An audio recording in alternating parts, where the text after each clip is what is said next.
Now let's look at formatting.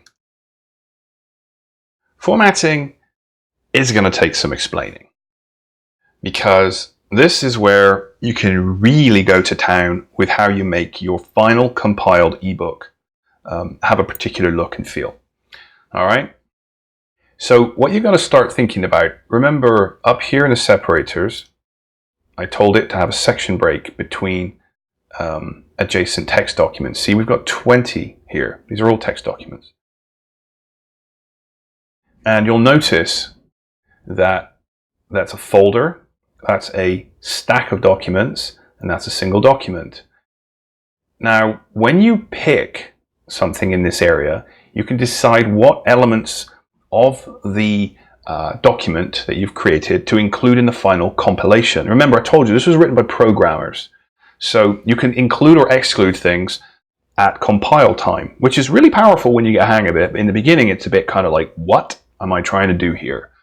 Well, let's just click on a few things and pay attention to what changes. So right now you've got level 1 selected. Well, we don't have any folders, so that really doesn't help. So let's check the next one. We don't have any stacked documents, so that's not really selecting anything here. But wait till I select this, level 1 plus, single document. Notice how they all light up and go yellow? That means that I have just chosen this section, which happens to match all of these documents, and whatever I check in here will be included in my formatting. Well, notice that the title is not included. If I don't include the title, I'm kind of hooped, so I want to include it. Notice how it appears here. Notice it's gone. Back, gone, back. Metadata. A quick segue into the bizarre and unnecessary. Metadata is data about data. You don't need to worry about it, but that's what it's for. Synopsis. You haven't been using the advanced behind-the-scenes juju where you could type in a summary of what the document means, so you don't need it. But if you wanted to, so let's just say you decided to write a little summary at the front of every chapter. In this chapter, I'm going to show you how to do this, this, and this. Well, then you could check the synopsis button and it would be included. If you added notes, again, this is all behind-the-scenes stuff, and you wanted to include it, you could check that. The two that you really need are title and text. Title and text. Okay? Now, down here, oh, before I go, look at this. Override text and notes formatting. This is, like I said, a fairly advanced piece of the system, and you can really get yourself in a bit of a pickle if you're not careful here. But notice and just take your time. So level 1 picks all of our documents. We're going to override text and note formatting, which means that we're going to have this particular look.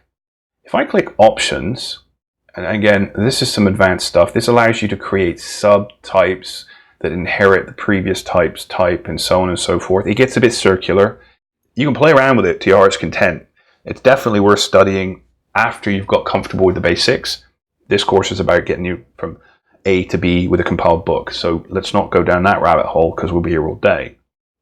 If you click options, it will say things like this. Insert subtitles between text elements. Place notes after main text. Custom separator centering ignores indents. And so on and so forth. This could be interesting to you. If you chose to only override the font, you could click that button. If you wanted to preserve line spacing because you've particularly done something funky, you could click that button. And if you wanted to preserve alignment, let's say you had certain things that you've aligned to the right or certain things that you've put in the middle, then you click that button. And notice how it says only, if I check that and check that, it will preserve alignment, but only if it's centered. So in other words, it will align my text to whatever I format the book to be. In other words, left justified, right justified, or fully justified. But it will override and ignore justifying a paragraph to the left or the right or wherever if it's centered.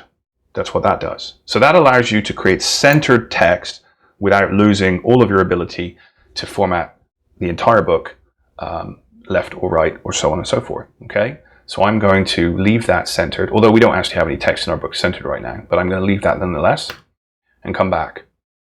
Now, this is the part you need to take a closer look at down here.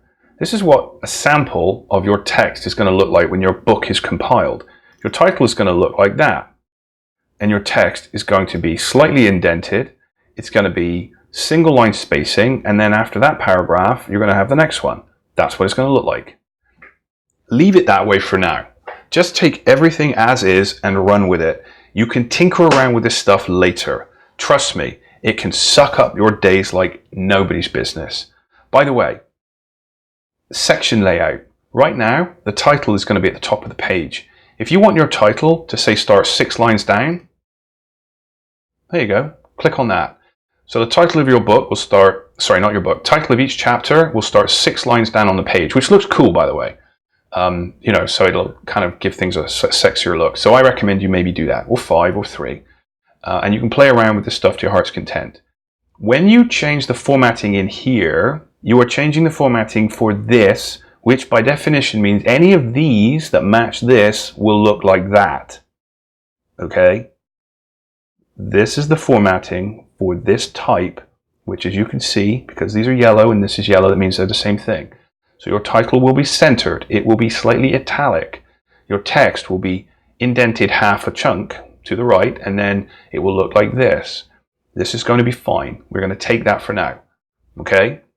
Trust me when I say there's a lot more to this that you can get into, but for now, this is all we need. All right? So that's how you change the formatting.